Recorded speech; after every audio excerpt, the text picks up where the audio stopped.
I know that not calling the politics kafir nullifies one's Islam. Now there are, as I live in Bangladesh, I used to watch Bollywood movies. There are uh, Muslim actors who married Hindu women in Hindu way. They follow Hindu religion, also Muslim religion, and they they celebrate the festivals. Their wives are Hindu, but they don't consider their marriage as haram. Now, I want to know, if I don't consider them as kafir, will I be a kafir or not? I don't understand. Okay, your question is very clear. Am I obliged to go and label people, whether they're kafir or not, based on their lifestyle?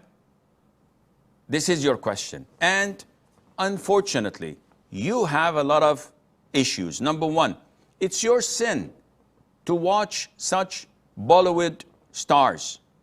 It's your sin to follow up, I don't know what it's called, TMZ or whatever, programs that talks about their lives. It's your sin that you keep on digging in their lifestyle. You should be a proper Muslim and stay away from all of this. Let this be aside. It's not our main concern. What is our main concern?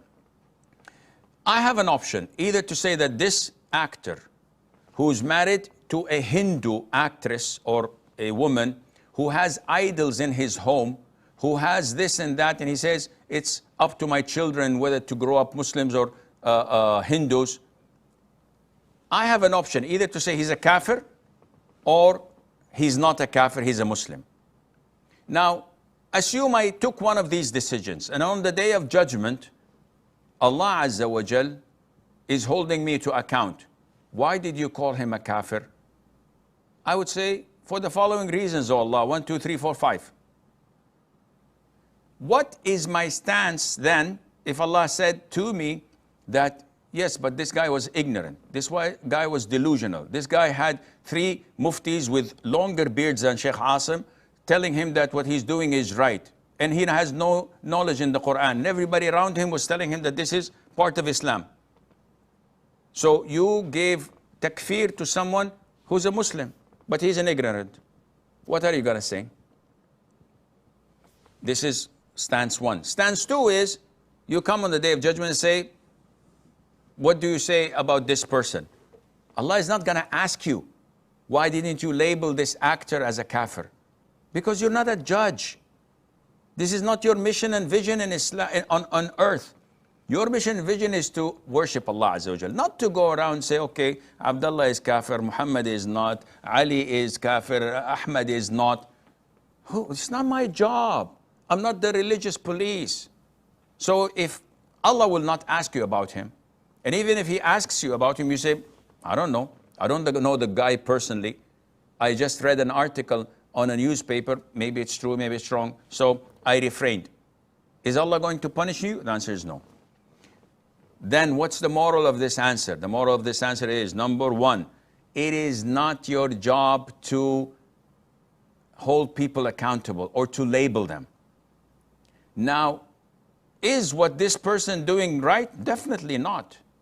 If he were to come and ask me, I'll explain to him that what he's doing is an act of apostasy based on the Quran and the Sunnah. But he doesn't know me. He doesn't care about me. I don't care about him. So mind your own business, first of all.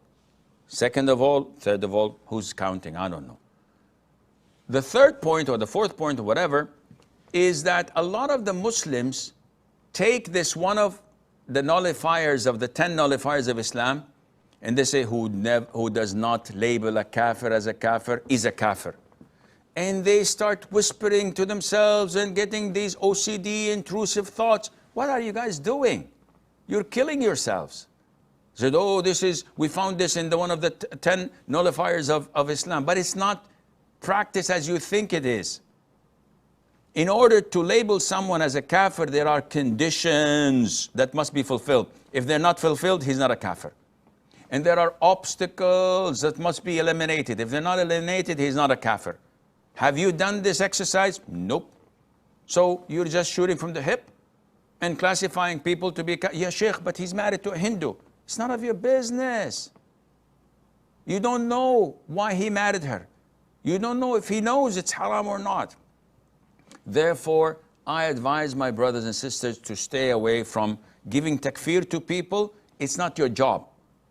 If you were put in a position where you had to make a decision because this is a close relative, then you have to follow the procedure of the obstacles and the conditions. Last caller, Khalifa.